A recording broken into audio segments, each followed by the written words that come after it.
Welcome into the Cool Grandpa Podcast. This is the podcast where we talk to grandfathers, adult grandchildren, and experts in areas of importance to grandfathers. Whether you're a new grandfather, a seasoned pro, or somebody interested in learning about relationships, this is the place for you. So come on in, join us as we learn together, laugh together, and support each other on the Cool Grandpa Podcast. Hi, welcome in. I hope your allergies are under control. Down here in Georgia, we are cutting grass, daffodils. Some have already come and gone.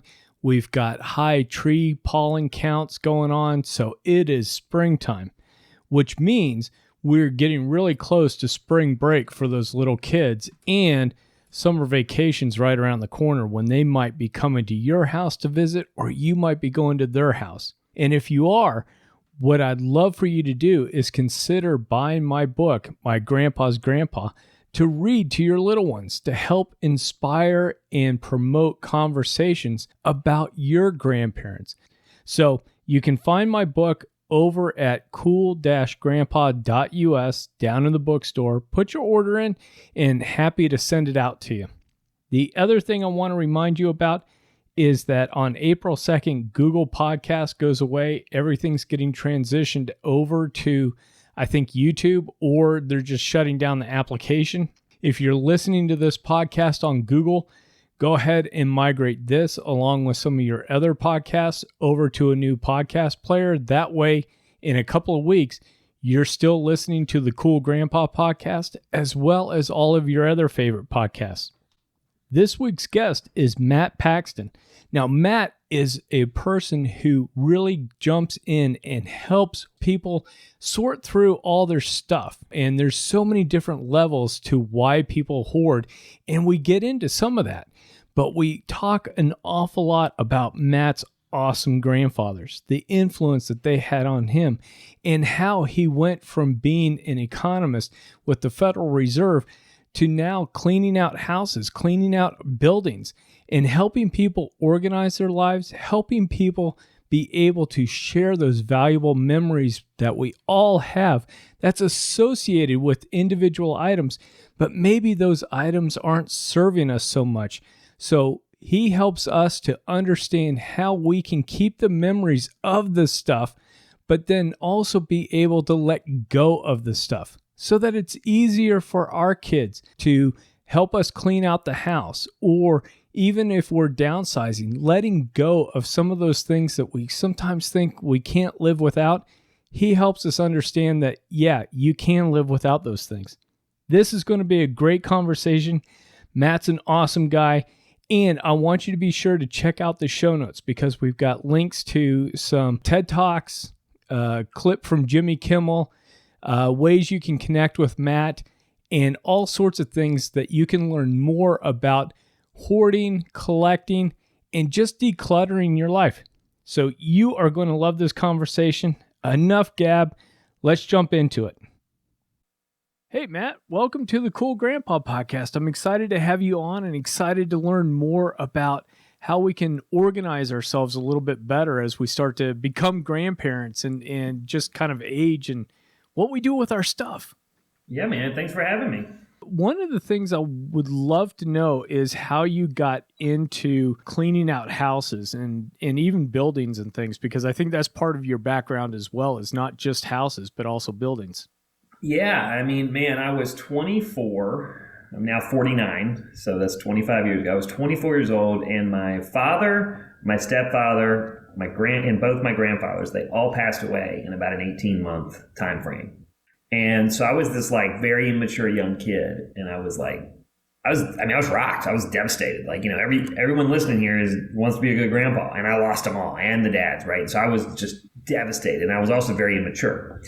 And the funny thing is, there was one it was one thing in my head, and my grandfather always told me, if something sucks, do it as a job, because other people will pay you to do it.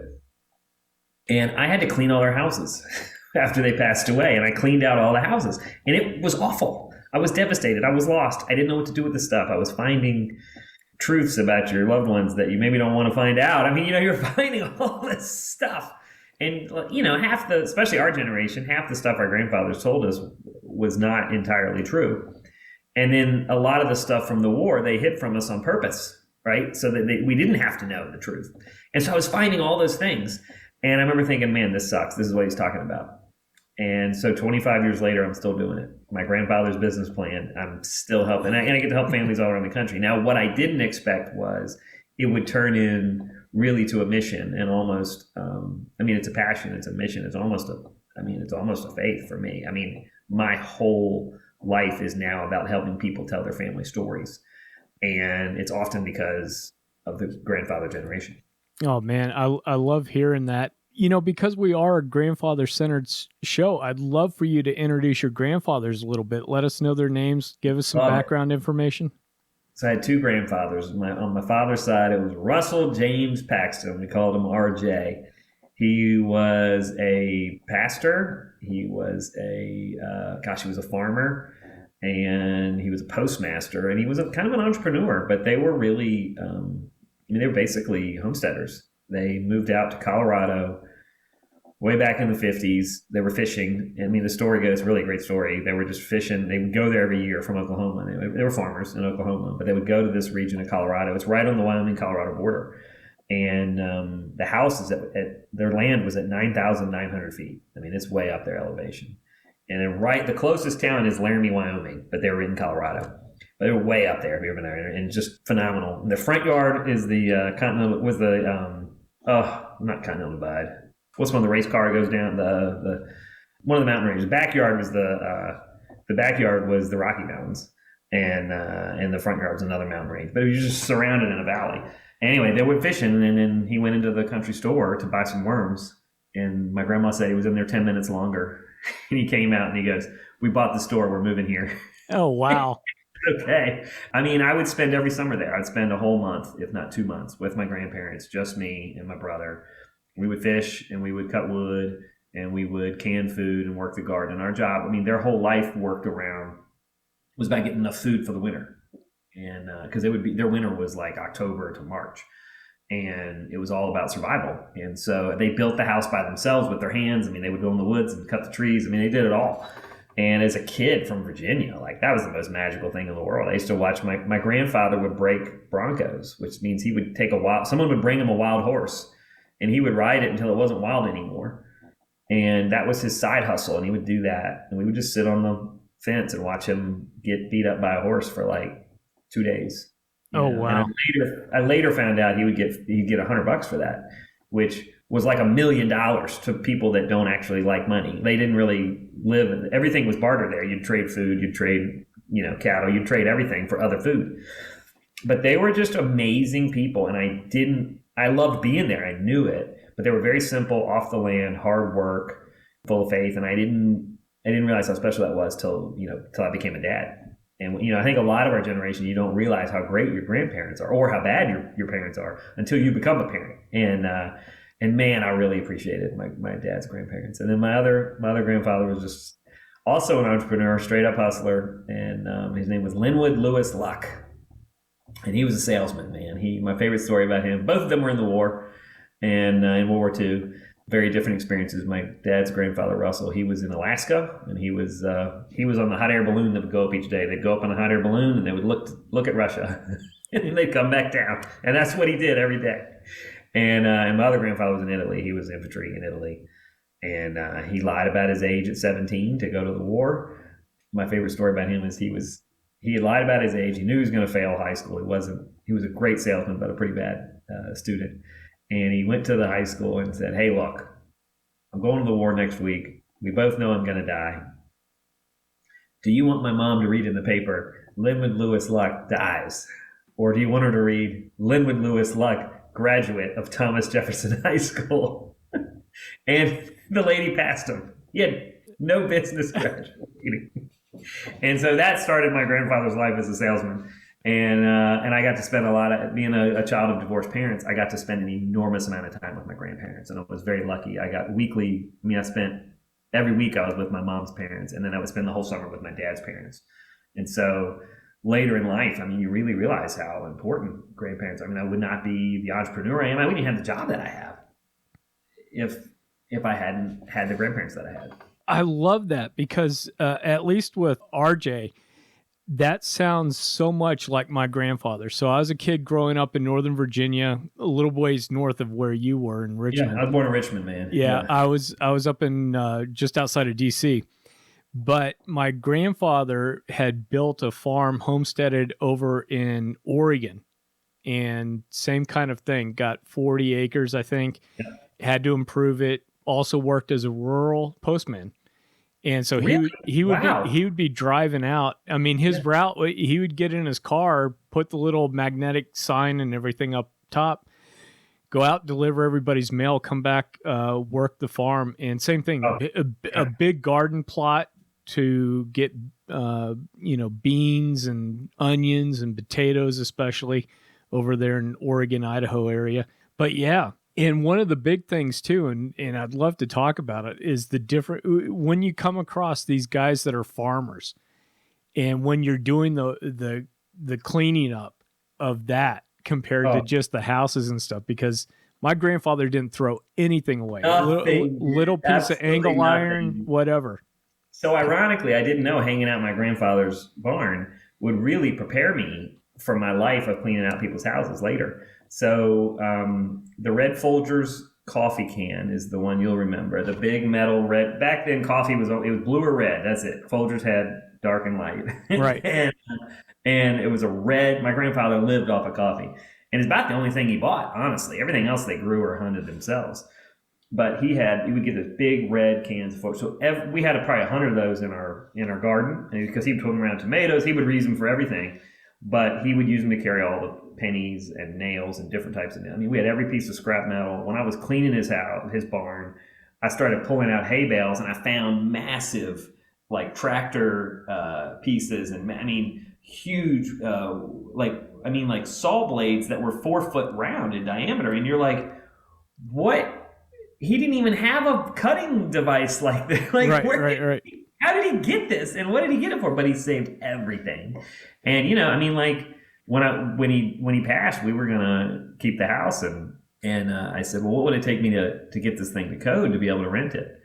And he built that house with his bare hands, and they came back and they were like, dude, there's no way this house could ever be code. I mean, they're like, he's jerry-rigged this thing every possible which way. And they were like, only he knows how to make this house work. They're like, there's no way to make this right. And it was really, really funny. But he could fix anything his own way. And he figured it out all on his own. And he always had a part somewhere. He never bought anything. He always had a part somewhere. Yeah, absolutely. I mean, I remember my grandfather's place. They had a coal bin in a chute in the basement of the house because they'd used the furnace was just coal at that point. It was a coal furnace. Yeah. So did they get coal delivered, or was it? Yeah. He would get it delivered, and we'd go downstairs. That corner of the basement's a messy corner to clean, man. I've cleaned it so many times. It's dangerous, man. And then it's like a bomb because then he's got like cleaning chemicals and like metal bins of nails right next to it. Oh, yeah. I mean, it would make a OSHA inspector just cringe. And so we're laughing, but that's my job now. I'm cleaning up those people's houses. And so, I mean, we come across, those guys also change their own oil. And so we find a 50-gallon oil drum filled all the time. And it's because all those guys, they did all their car maintenance themselves, and it's amazing the stuff we find. But yeah, for someone like you and me, it was really special because we got to spend time just visiting and picking and just kind of hanging out. Oh, yeah. And learning a lot, too. And I think that might be something where it lends into, even with me, probably keeping stuff around that I don't need, because thinking a little bit like, well, I'm not going to use it right now, but this has some use down the road. And then 5 years later, it's still there I might use it down the road. Yeah. Well, and I struggle with that because my career is to tell you to get rid of stuff, right? But yet now I'm almost a 50-year-old man, and stuff that I thought was crazy 20 years ago, I'm like, man, I'm not really prepared if things go bad, right? And so now I'm thinking like, man, I wish I had my grandfather's farm. Like, if the world went sour, like his life wouldn't change, right? He was completely off the grid. I'm like, man, my grandfather was visionary, So it's funny. I have the devil and the angel on my shoulder. I'm like, man, we should get rid of this stuff. And I'm like, might want to keep some of this though. Like, And it's hard. And so like my professional advice is keep the things that help you keep the memories, right? I mean, my book is called Keep the Memories, Lose the Stuff. And so I'm really about, telling the stories, saving the memories, and keeping those items to a minimum. But I will tell you, for whatever experience you had with your like if we're really focusing on grandpas, they're kind of the quietest person in the family usually. And I tell people to pick 5 items. And actually I call it a legacy list. And my TV show is called Legacy List, and it's on PBS, and it's about finding the 5 most important things in your house that matter to your family story. And so I tell a lot of grandpas now, like, man, create that narrative now. Like, what are your 5 most important things? Because like my grandfather always, like one of his legacy list items was I found it because after he died, I found an old tackle box, and I was like, I've never seen this tackle box, and I open it up, and it's a bunch of paperwork from his family. And it was a seed registry of his brother. And it was from their dad, Temple Paxton. And it was about how to manage your seeds to get the most output. And it was during the Depression, and they were writing each other letters, telling each other, well, you should do this. They're basically having an argument about what you should plant in your soil and how you should do it and how you should maximize the yield of your seeds. And it's this letters back and forth. And then they basically, their father was like, you're doing it all wrong. I'll come out there and show you. and I later, my youngest son is named Temple, right? And so like, don't misunderstand that like these little documents that you save, there's a 3rd generation that might even have your name. Like that's crazy, but like that happens, right? Like it's so amazing to me. And I also found my grandfather was like the most just hardworking, solid guy. Never cut a corner. My best story about them is they started a church in the Rocky Mountains. Okay. They started a Southern Baptist church in the Rocky Mountains, right? It's a hard sell. And I don't care what your faith is. I hope you have something that's not my business, but that generation had faith of some kind. Whatever their faith was, they had it. And they lived it at a level that we don't, right? And why I'm telling this story is nobody showed up for 8 years. My grandfather preached, and my grandmother was a Sunday school teacher. And they rented a little place in town, and they had a church every Sunday for 8 years before somebody showed up. They never gave up. And I think about those lessons now. And like my grandparents never cut corners. They always just worked hard at a level that I just respect. And I'm a hard worker, but like I learned from them. But here's the great part. In that little toolbox in my grandfather's basement, I cleaned his house, I found a telegram from the war. And it says, Alaska's great. Send more money. That's it. And I was like, what? Who is this man? My grandfather never would have said that, Right. And then you start putting the calendar together, you're like, man, he got married when he was 16, married my grandmother. They tried to get married at 14, but their parents wouldn't let them. They got married at 16, and he was in Alaska during the war. And, and it was a really, really amazing, but for like 10 minutes he had fun. And it's like probably the only 10 minutes he ever had fun in his entire life. Yeah, it was probably freezing up there. Oh, he loved it. They took a cruise for their 50th wedding anniversary. They took a cruise and they went back to where he was stationed, and it was a mall, and he was really devastated. Oh wow! he was like, oh, that's awful. But they were hard workers, and I think as I'm trying to tell my kids, now I have 7 kids, and as I try to tell my kids, like I'm teaching them about these people that they never met, and it's like. I can smell the room, man. I can feel my grandfather's, reel from fishing. I can smell the, being in the woods with everything. I can feel it all. But like, I'm trying to tell my kids, and to them, they're just like, man, they just know they worked a lot. And I go, yeah, but it was different. I go, it was their identity. It was who they were. It was amazing. And I learned, I would not be who I am. I would not have the success I have in life if I had not had both sets of grandparents. And what's interesting too is those folks that were in those smaller towns, 1,500 people, 500 people, whatever that is, you become known as that guy, right? Oh, yeah. Your skill set starts to differentiate yourself. And like you were saying with the barter system and some of the other things going on, it's like, oh, I'm having trouble with an engine. You need to take it down. There was a guy up the street that did cars. There was a guy that had rabbits. My grandma had turnips, like she was really good vegetables. Fishing, you were on your own. Fishing was a very private thing where we were from. Oh yeah, yeah, and you don't crowd somebody's hole either. I mean, my grandfather would like take like the long way to the fishing hole in case somebody was following him because he didn't want anyone to know where his fishing hole was. And we had to go through an Indian reservation, and because their property backed up to an Indian reservation, and he was very proud that he was the only white guy allowed on this reservation. And they would always let us through, and they would pass. So we would get to drive through this reservation. And I remember as a kid, that was really powering. Like really, I was like, oh, my grandfather matters. Like he, these people respect him and he respects them. And I mean, it just was such a thing. I don't even know how to put words to it, but like the respect was tangible. And right. So as a kid, I really wanted to earn that respect somewhere, somehow. And I think as an adult, I'm still trying to get it. I don't think I've achieved it. But man, he had a respect from a group of people that no one else had. But he would always cut through the Indian reservation just so nobody could find out where we fished. And to this day, when he died, when we cleaned out the house, we had a sale. We were selling stuff. And people were like, hey, your grandfather always told me where that place was. I couldn't remember, was it a left or a right? And I was like, I'll never tell you guys. And everybody tried to find out my grandfather's fishing spot after he died. And I was like, I can't tell you, man. I'm sorry. I was like, he would just kill me. Yeah. Oh, man. That's awesome. And which grandfather was the one that gave you that piece of advice of doing things that nobody else wants to do? That was my mom's dad. It was the other one. He was just an entrepreneur, and he learned by failing. I mean, he had multiple failed businesses, big fails. Like my one grandfather was steady Eddie, just work hard, make a nickel this year, make 6 cents next year, make 7 cents the next. And then my other grandfather was swing at every pitch. We're going for it. And I have both of those in me. But he was, to this day, my God, they've been dead for 25, 30 years now, some of them. And yet old men will come up to me like, I work for your grandfather in his warehouse downtown.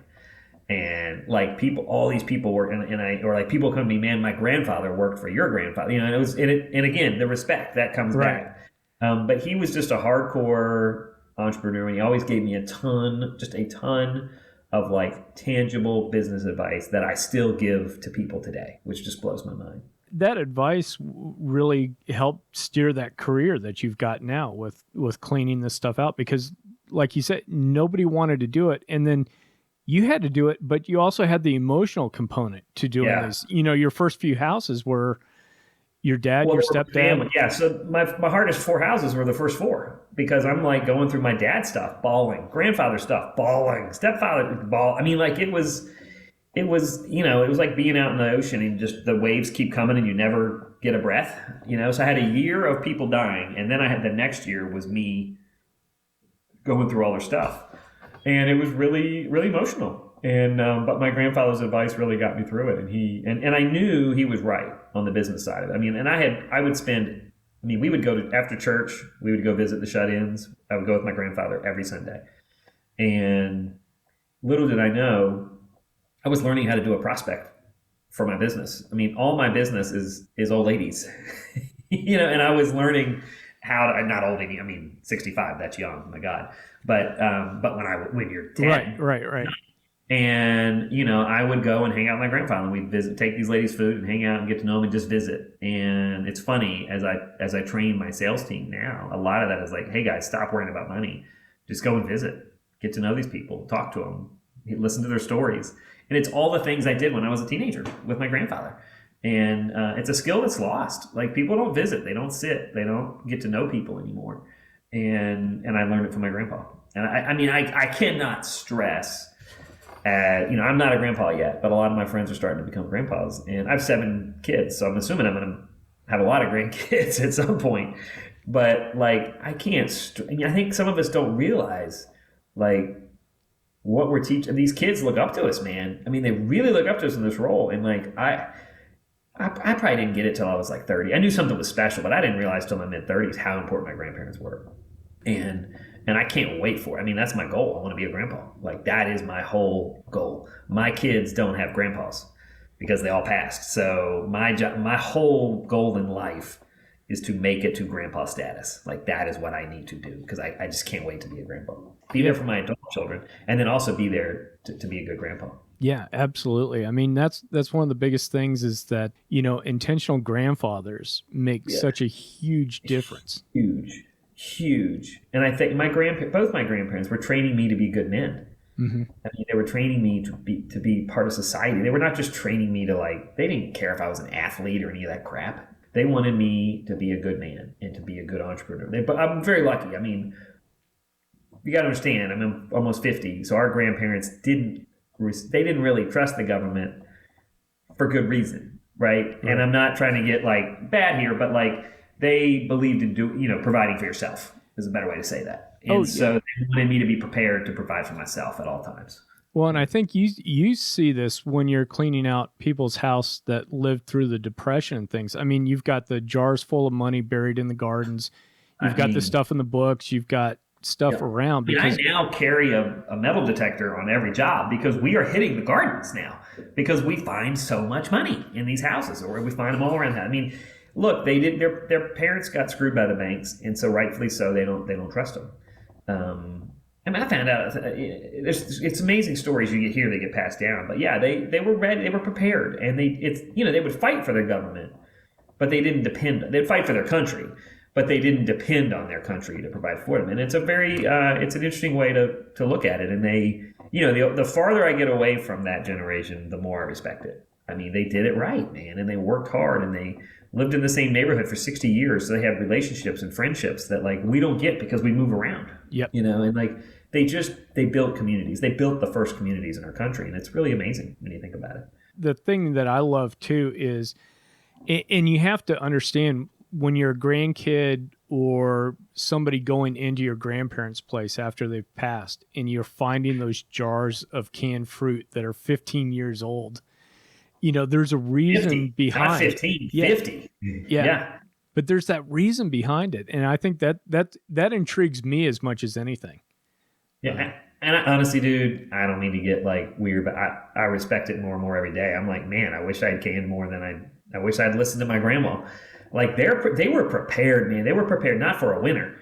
They were prepared for a 10-year run if they had to, and I just respect it so much. And my grandparents were such polar opposites, but they, you ever seen videos of the Obamas and the Bushes hanging out? Yeah. They're so different, but yet they're so aligned and they're really good friends. It's Michelle Obama and George Bush are super tight friends, And it's man, you couldn't be any polar opposites, but they have, and that's the way my grandparents were. They were totally different, but yet they were united. And I like your word; they were united in intentionally raising good grandkids. And I was really lucky to be a part of that. Yeah, and I love that word, intentional. A question I've got for you along this line is: when we're cleaning out, when we're seeing things, what's kind of a difference between somebody has become a hoarder versus somebody that just has a bunch of clutter in their house? Yeah. So collector versus hoarder is a big question I always get. And just so everybody knows, I was on Hoarders for 15 seasons. I've been cleaning hoarded houses for 25, honestly, probably 40 years. I did my aunt's house. There is a part of people that came in just because they're the last kids of the Depression, right? And so they were just trying to be prepared. And that's a different group. That's the Depression group we see it a lot in Oklahoma too, from the Dust Bowl. That's a different world. That's just they keep everything because they had nothing. And that actually makes total sense to me. Now, the difference between collecting and collecting is something you do with your friends and your family, and you share the items, and you're able to tell the stories, and it brings you happiness and joy. Hoarding is when that collection becomes more important than the actual people. And the collection impairs your ability to have a life with other people. Hoarding is caused by trauma, always, some sort of loss. Something bad has happened to them, and that's why people hoard. But they don't want to. And by the way, hoarders are often really brilliant, super smart. And they think they're going to use those items, and they actually usually do and can. So hoarding is tough, man, because they're brilliant people. They're smarter than you and I. And anytime you try to use logic to kind of bunk their beliefs, they prove you wrong. They're so smart.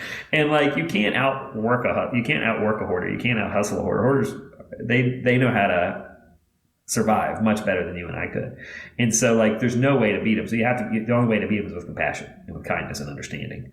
And I've learned that like the hard way. I mean, you have to put time into it. You have to listen to the stories, and then you have to work with them to find a solution together. Believe it or not, donation is the number one solution for hoarding. Donation, because they care more about other people than themselves.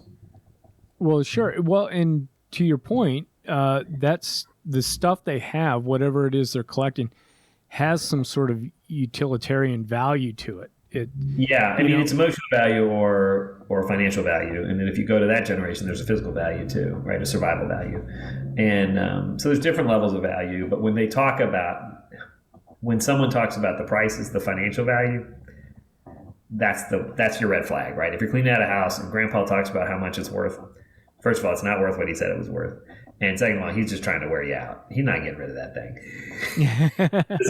Nobody from that generation really cared about money. They care about other people. They care about survival. So just that's fog. They're just trying to confuse you and wear you out. And a lot of times the hoarders are just going to wear you down and make you quit because they know you'll quit. Yeah. So when does somebody get to a point where they reach out for help? Because I'm imagining that most of the time relatives, they start to zone out on the relatives going, hey, Mom, Dad, you got to get rid of this stuff. So Grandma will ask for help. Grandpa will not. Grandpa, we get called as an estate clean out, which means what? They passed away. Yeah. Men actually hoard at 51% of hoarding is men, 49% of hoarding is women. So we hoard at the same rate, basically. But if you watch the TV shows on or you look at the stats, it looks like it's all 65-year-old white women with cats, right? And that's because women are willing to go through the shame and embarrassment to help their family. Men typically are not. I don't think that stat surprises anybody. Life happens. That's when hoarding gets called. You're right. Families checked out. The logic of, well, do this to your family so they don't have to. That doesn't typically work with hoarders because a hoarder believes they're going to live forever. They believe it's not as close as it is. So a life event is why we typically get called. And it's usually, someone falls or they have a heart attack and something medical happens, and then that forces a clean out. And so one of my missions is I'm here to get people to start cleaning out earlier and to really pick out that legacy list earlier. So because if you drive that narrative, then your kids and grandkids are going to hear what you want them to know, not what they happen to find on their own. Right. That idea of the treasure hunt, of opening up that box and there's a Mickey Mantle rookie card in the bottom of it. And dude, that happens. Don't get me wrong. But are your grandkids, and now I'm talking to Grandpa, are your grandkids so focused and hardworking enough that they're going to go through every box in your garage? No. They're going to quit in 10 minutes if they don't find something, and that stuff's going to get thrown away. So one thing I tell, especially grandmas and grandpas is, look, dude, this old adage of like giving it away when you die, that's flawed. It's wrong. You worked really hard. Now is the time to give it to them now while they can enjoy it, right? Do it with them. Let's use the Mickey Mantle. You got the Mickey Mantle card? Great. Give it to your grandkid. Go to the shop with them. Let's do the whole process together, right? Let's enjoy it together. Let's go to the museum. Let's learn all this. Like, it's all about the experiences for me. Stuff should only be, I really believe this, stuff should only be a stepping stone to an experience. Because no one's going to remember the stuff when you're gone. They will remember the experience, right? Whether it's going fishing, whether it's going whether you're just riding in the store with Grandpa, right? Just riding to the store with Grandpa is still an adventure for a young enough kid. For me, my best times were going fishing was great. But riding in my grandfather's truck to go fishing and to come home, that was better. I learned to drive when I was 12 because I was not strong enough to open the cattle guard in the mountains. And so my grandfather was like, well, you're going to have to learn to drive. And it was an old 57 Chevy. It was automatic, thank God. And I think it was 57. Don't quote me on that. It may have been a 67. But because someone's listening, you're like, 57 is not automatic. Someone knows. And so if you're that person right now, write in and let us know. But like, I remember I had to put it in drive, and I had to like stand up to put my foot on the pedal to get it up the mountain because we were at an incline. And my grandfather's out there holding the cattle guard. And that is the memory that I remember of my grandfather, and I'll remember for the rest of my life. And now that I'm teaching my boys to drive, I'm like, nah, man, you got to drive a lot earlier than 15. You're not going to, it's too late. And so I have 6 boys. I'm teaching all my boys to drive much earlier. And it's because of that time with my grandfather fishing in the mountains, right? And that's where I get really good time with all my kids. And I've got 4 stepkids, 3 of my own. And I will tell you, bonding with my stepkids a lot of that comes with telling the stories of my grandparents. And I will just tell you, I can't say it enough. The stuff is just a stepping stone to the experiences. You will be remembered. You will live forever in the experiences. You could be, my grandfather has been dead for 25 years. And all of my kids know about him. They know their stories. They're tired of the stories. That's how well they know the stories, right? And they love them because I told them. And so you live on forever in the stories. And the stories are not about the stuff. The stories are about the experiences. I love that, because using the stuff to create those experiences, and then the experiences is what lives on. I mean, that's the same thing with like camping trips. Yes. Or whatever. And sometimes you might want to keep grandpa's or old football game. Yeah. Anything. I don't care. Whatever you dig, make sure it's what you like or what they like, right? My son, his grandfather's, my ex-wife's father is still alive. So they have one grandfather in the bunch. And in fact, he's coming to town this weekend, taking my boys to the aquarium. They are ecstatic. They cannot wait to go to the aquarium with their grandfather. And as a father, I've had to learn, okay, sometimes I got to get out of the way so that grandpa can have that experience. Right. Right? Because it's important. You need both. I mean, you just need both. Oh, yeah. Hey, what are some of the differences between what grandmas hang on to and what grandpas hang on to? Because I imagine they're different. It is. The stuff in your house, for it to matter, it's got to be a small amount of items. This is I'm talking to grandma and grandpa right now. There's too much stuff in our houses, right? And if you look at the economics of what's happening in these houses right now, by the way, I was an economist for the Federal Reserve, so I get really geeked into before I did this. And so economics is the foundation of a lot of things I do. And you have to remember, all of these people, they had kids by the time they were 20, our grandparents, right? I was 37 when I had my last kid, right? Yeah. And 38 when I had my last kid. They were almost grandparents at 40, my grandparents. And at 40, I had a 3-year-old. Right.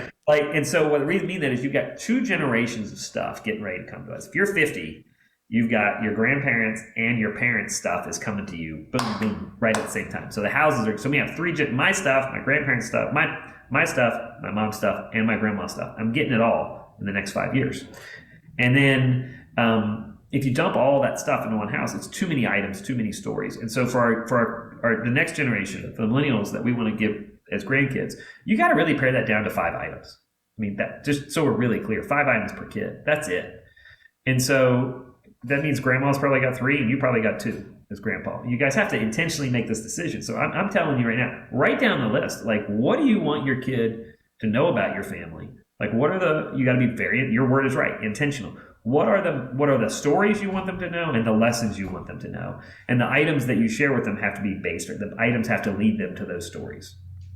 And it has to be really, really intentional. So for me, it's hard work. I want my kids to know about hard work. So I share, I wish I brought it down. I have my grandfather's, the original Stanley cup. I have my grandfather's coffee mug. It's upstairs.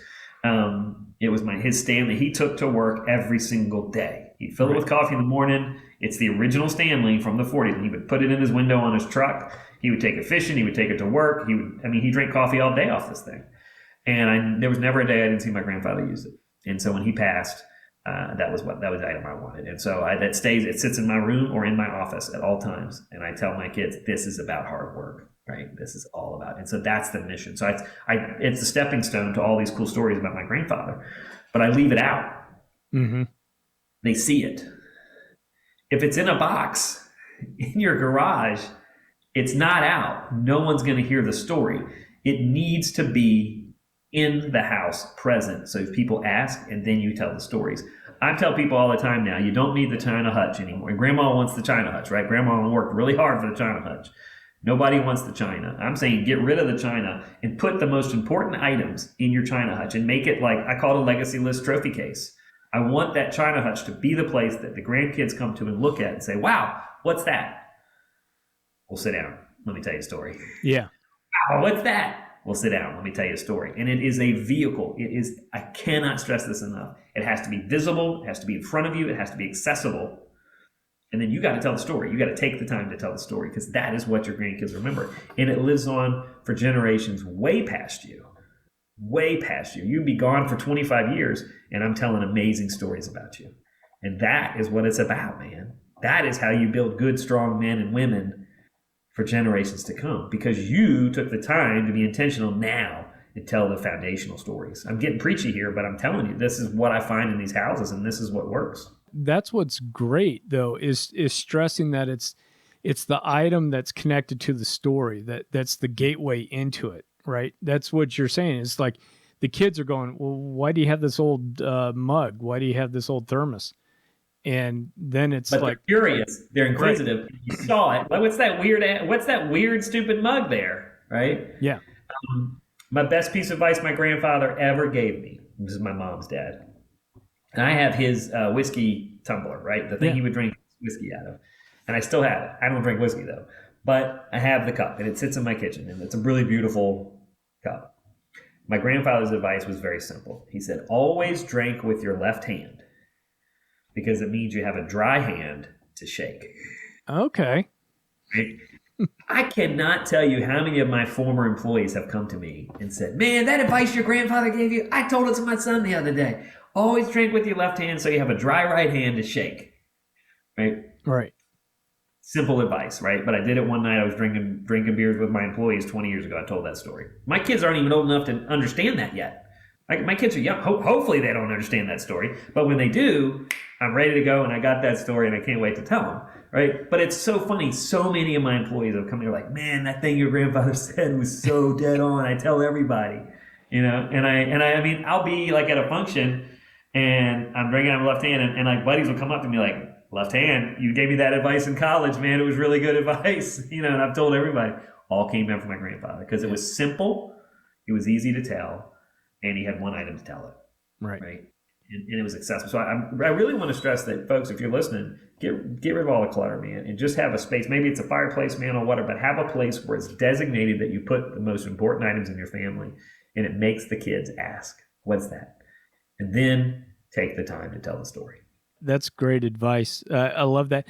And what's interesting too, along those lines, is that then that starts to make you think about the stuff that you've got in your home. Mm-hmm. What's the couple of items that you think the kids or even your adult kids or your grandkids are going to? Well, so this is the foundation of my cleaning process, right? Like it's all to me is about how do I want to be remembered, right? And if it's not in those first 5 items, do I really need it? And now I'm a minimalist. I don't have any. I mean, we have nothing, man. I have 5 shirts. I have 2 pair of pants. I got a lot of shoes, but I don't have much of anything anymore. Because for me, I'm really about experiences and stories. That's probably extreme for most people listening right now. What I would say is get really intentional about how you want to be remembered. And if you are of a grandfather age, now's the time to start thinking through that. And you'll find out that the rest of it doesn't really matter, honestly. And when it's time to start downsizing, if you've already done the legacy list, you've built your first 5 or 10 items, you're telling the stories, you know what the kids want. After that, the rest of it you can donate or sell. I mean, it makes it a lot easier, like a lot easier. And I detail this in my book, Keep the Memories, Lose the Stuff. Like it's 300 pages detailed on this process. But I promise you, once you start telling stories, you find out you don't need much of that stuff. And then it's really easy. And when you find someone that does need that stuff, you find out, man, I'd rather just give it away. I don't even want to deal with it. My time's worth more. I don't want to do a yard sale. I'm not going to do this. I'm just going to give it to someone that needs it. Right. Because the joy of giving it away has a much higher value than the economic value of what you can sell it for. I mean, 10% is the number, just so you know. If you paid $100 for something, on average, you'll sell it for 10. So in your mind, as you're going through the house, think through like, this is probably only worth 10% of what. And I'm just saying on average. Sometimes I'm wrong. I mean, I've found extreme. Like we found a Salvador Dali print in a guy's house, and I thought it was a poster. And then my art guy goes, that is an original Salvador Dali. It's probably worth like $80 million. Holy cow! That's an extreme situation. Right. In your house? No, you're not. You're not going to find it, unless your dad knew Salvador. And this guy's dad was good friends with Dali. They went to art school together in Paris. And so we found out the guy's dad had traded a sculpture to Dali. They traded in school for dinner, basically. Sure. And what a story. Now, that item ended up getting sold because it was going to change the trajectory of that family for generations, right? But that story, man, it lives on forever. That's awesome. I think you got an exception to your rule as far as stuff that you hang on to. And I think that was the genealogy. Yeah, genealogy I love. I will say I was not into genealogy when I started my career. The older you get, the more you respect it. And genealogy is the stories, right? It is what it is. And the goal is to get that digitized. And so I'm all about saving. I'm not saying you should empty your house. What I'm saying is everything that matters should be visible in your home and it should fit in your home. And so I don't think you should, believe it or not, you should be able to put 2 cars in a 2-car garage. I know. That's crazy. I know. At least one. All right. At least one. You don't need storage unit. You got too much stuff. Everything you own should fit in the house that you have. It just should. Look, I'm the number one expert in downsizing in the country. If you need to use this as proof to your partner, if you're listening today, everything you own should fit in your house. I truly believe that. And one way to do that is to tell the stories. But with genealogy, you can fit it into 2 or 3 boxes, but it's meant to be digitized and put into whatever software you're using. There's lots of different softwares, but I promise you that helps you tell the story. Mm-hmm. Right? And the genealogy does not have to be finished tomorrow. It might take you 5 years. That's okay. But don't have 500 boxes. That's not realistic. Right. I mean, we are again saying that your piles need to be realistic and achievable. You can't, if you got 500 boxes of pictures, you're going to run out of time. I mean, the reality is, and my son said this the other day, he goes, Dad, how does it feel? My 12-year-old, he goes, how does it feel to have more years behind you than you have ahead of you? Ooh. Jesus, dude. Right. Hey, are you? Well, now that you say it out loud, it feels awful. Yeah, you're kicking dirt on me already. Yeah, literally. But he's not wrong. He's not wrong. And I ask a lot of my clients all the time, okay, man, you're 65, you're finally retiring, you might be 70, you're finally retiring, you've made enough money, you've worked really hard. Do we really want to spend the next 5 years looking at Christmas cards from people we didn't like in the first place? Like, let's set times. I say set like 2 to 3 hours a week on those projects, genealogy, downsizing. The rest of it, you should be out living. Go work out, go on a trip, go be with your friends. Like, that is what like retirement is about. It's not about categorizing and cleaning. I got friends that, clients are like, well, we're going to spend the next 5 years. We just retired. We're going to spend the next 5 years down. Dude, those every day right now from here on is probably one of the better days of the rest of your life. Like, use it wisely. Don't use it talking to me about stuff. Right. Use it going somewhere with your grandkids, creating adventures. Like, pick the top 10 items and move on. Sell the rest of it, donate the rest of it, and get out of there and go have fun. I can't stress how important it is. Man, and also, like, I mean, I'm dealing with this now as a dad. Like, I have a very finite window left with my boys. Yep. I got a daughter that graduates in 3 months. It's going to be different. And then the first boy, we got a girl and then 6 boys. So we're 3 years left on one boy, and then it's every other year for 6 years, and then they're all gone. Mm-hmm. And so I'm like, really, how much time is my biggest currency? I'm really a big believer. And I think a lot of people are finally getting into that. And for me, it's like, okay, do I want to spend any of this time going through crap? Like, I want to spend every time that my kids are willing to spend with me, I want to spend it with them. Right. And I'm also at the, like, I think God's really weird. Like, he makes you earn the most money when you have the least time to do it. Right? Like, my career is finally taken off at 50. I really need to be home. I really need to be with my kids right now. So I've started taking my kids with me on business trips, and I've just incorporated them into my business. Now, not everybody has that luxury, but I am like, they come with me to film TV shows, and they're in the cleanup crew. And I'll be honest, my kids can tell every story I've told you today because they hear them all the time. And I'm like, good, I'm doing it the right way. But just focus on what time you really have with these people. And, and when you get into a situation of like, I'm going to buy more stuff, is that really what you want to spend time on? And it's this, this vicious cycle of I'm going to work harder to buy more stuff. And because I worked harder to buy more stuff, I'm not around very much and I feel guilty for that. And so I'm going to go buy them more stuff. But to do that, I got to work harder. It's this vicious cycle of working harder, providing more, feeling bad for doing that, and then doing it again. And it's just broken, and I'm assuming this is a primarily male audience. Guys, we were told wrong. That's not the way to win. It's time. time with kids. That's the win. Just spend more time with them, buy them less crap, and you can work less, and you'll be happier. Like, I cannot stress, you'll be happier. And that Gen X, and I mean, I grew up in it. I grew up in the 80s, and we wanted stuff, man. We came to the Joneses, and our parents were gone. We never saw them, right? And we wanted to do better than our parents did. And man, it's the wrong narrative. Go hang out with your kids. Hang out with your kids, and man, the rest will fall into place. I promise you. And I love that, because one of the things I talk about is that you can't always just say, hey, we're grabbing the kids or the grandkids, we're going to go have quality time right now. Yeah. Because you can't pick that moment. It's the kid that's with you, but you have to put the quantity in so that they can sift it. Amen, dude. It happens on accident, and you need to be there. You can't plan that connection. The connection happens because you were doing something. Yeah. Right. You can't plan it. And so the more time with them, the better, right? The more likely it'll happen. I mean, my ex-wife and I are doing this right now. Like, we're both trying to get more time with our kids because we realized exactly what you just said. It's like, gosh, if we just plan it for the weekends, then you don't really, it's too planned, right? Right.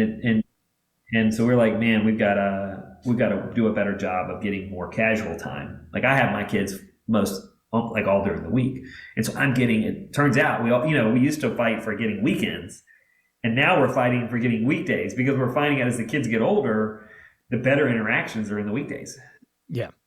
You're just hanging out. And so we're both like, we're adjusting our time with the kids now so we both can have those experiences with our kids, because we're realizing, man, we got the clock is ticking. We got 4 good years.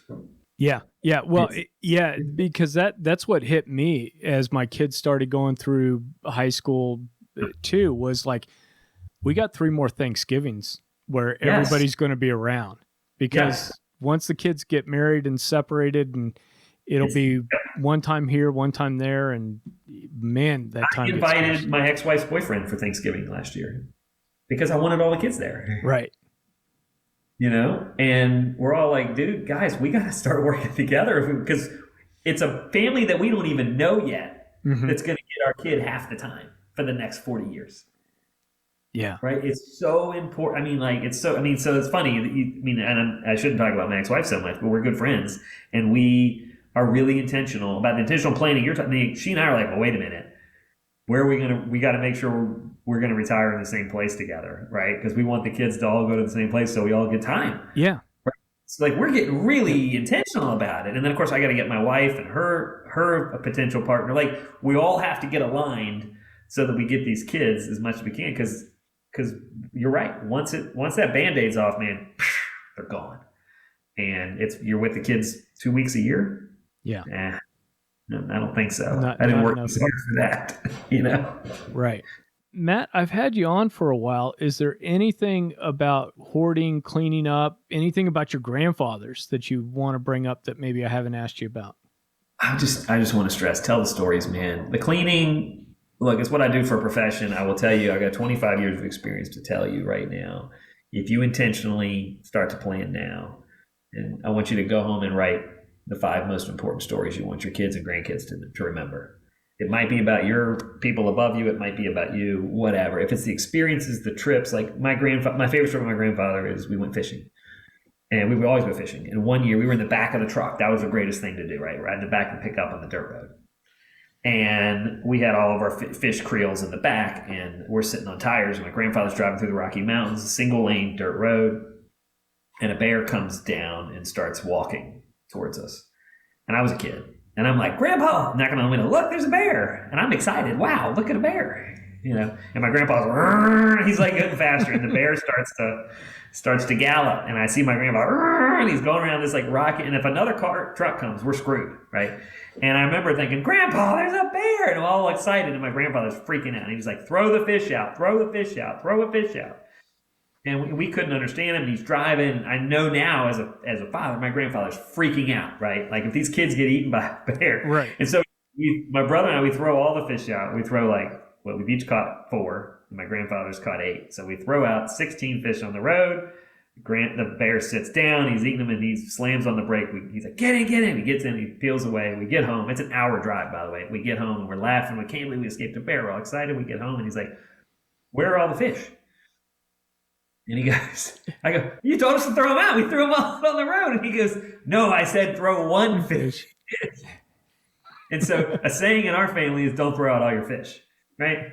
And if you got something like that, guys, like steal that story. I don't care. Take it, but start the lessons, the stories, start being intentional about it. Write it down, and then the items will attach to it, and then get those things out ready to see. I promise you, people, you won't care about the stuff in your house, and you'll be telling stories, and it'll be a much better connection with your kids or grandkids, and you'll be happier. And just don't let the stuff get in the way of real life. The stuff doesn't matter. It's just a stepping stone to the stories. That's awesome. I love that advice. Matt, where could people go to connect with you, to learn more about what you do? Online, it's I am Matt Paxton. IamMattPaxton.com, and all my social media is I am Matt Paxton. Got a great show on PBS called Legacy List if you want to see that, and we're actually casting right now for a new show on Discovery. It'll be a big collection show. So if you got any big collections you want to show off to America and you need some help cleaning them up, go on I am Matt Paxton, send me an email, send us pictures, and we'll be filming this year for that. That comes out in October. If you got cool stuff, man, we want to hear the stories. We'd love to do it, but the bigger the better mess for me. But if you need any helps or tips, or you just had a question, do that. And you can get my book, Keep the Memories, Lose the Stuff. You can get that anywhere. Cool. And I've ordered that book. It should be showing up tomorrow. Awesome. Thank you. It's a good book. And I wrote it, so it's pretty easy to read. It's not a hard read. Oh, awesome. One last question for you. Okay, Mary Poppins, hoarder or just well-prepared? Geez, say that again. Mary Poppins, a hoarder or just well-prepared? Super well-prepared. Okay. I keep thinking about her bag, and I'm like, since we got connected, I'm like, man, she's got a lot of stuff in that bag. She can still fly. If she couldn't fly, then she's a hoarder. That's If it held her down and she couldn't fly, that's the problem. That's awesome, Matt. Thank you so much for being on the Cool Grandpa. I really appreciate it. Dude, thanks for having me. I love what you guys are doing. Go out there, man, and just embrace it and love it. All right. I just want to take a moment to thank Matt again for coming on the Cool Grandpa podcast. I enjoyed learning about his grandfathers. I love the story about them driving down that country road with the bear chasing them and the kids throwing all the fish out of the back of the truck when the grandfather was just saying, hey, throw a fish out, not throw all the fish out. I also thought it was a fun story to listen to about always drinking with your left hand so you have your right hand dry and ready to shake hands with people that you might meet. Please go to the show notes. Check out these links that I've got where you can connect with Matt, you can follow his work, you can purchase his book, and just really get to know the work that Matt has become passionate about over 25 years. This is a great opportunity for us grandparents to also look around our homes, whether we're going to downsize, whether we're going to move in the near future or not.